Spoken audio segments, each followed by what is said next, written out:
ভারতীয় নির্মাতা সৃজিত মুখার্জিকে ঘিরে দর্শকের কৌতূহলের যেন শেষ নেই।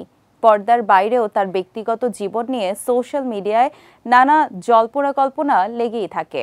বিশেষ করে স্ত্রী বাংলাদেশের অভিনেত্রী রফিয়ত রশিদ মিথিলার সঙ্গে তার সম্পর্ক নিয়ে প্রায়ই চর্চায় থাকেন এই পরিচালক। গুঞ্জন রয়েছে সৃজিত ও মিথিলার মধ্যে বিবাহ বিচ্ছেদ হয়ে গেছে। তবে সে বিষয়ে কেউই আনুষ্ঠানিকভাবে মুখ না খুললেও সময় সময় এসব গুজব উড়িয়ে দিয়েছেন তারা। সম্প্রতি সৃজিত মুখার্জি আবারও এসেছেন আলোচনায়। একটি ফিল্মি পার্টিতে অভিনেত্রী আলেকজান্দ্রা টেইলরের সঙ্গে তার ঘনিষ্ঠ মুহূর্তের ভিডিও ভাইরাল হয়েছে সোশ্যাল মিডিয়ায়। ভিডিওটি ঘিরে শুরু হয়েছে নতুন জল্পনা। তবে কি আবার প্রেমে পড়েছেন সৃজিত?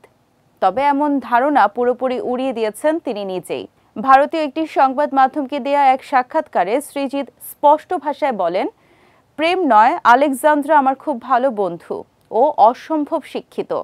আমাদের দুজনেরই সাপ খুব পছন্দ। টেইলর একটা পেট শপে কাজও করেছে আগে। তাহলে কি তাকে নিয়ে নতুন কোনো ছবির পরিকল্পনা করছেন সৃজিত? এমন প্রশ্নের জবাবে তিনি বলেন, অনেক কিছু নিয়ে আলোচনা চলছে আমাদের মধ্যে, তবে ওর জন্য নির্দিষ্ট করে কোনো চরিত্র এখনো ভাবিনি।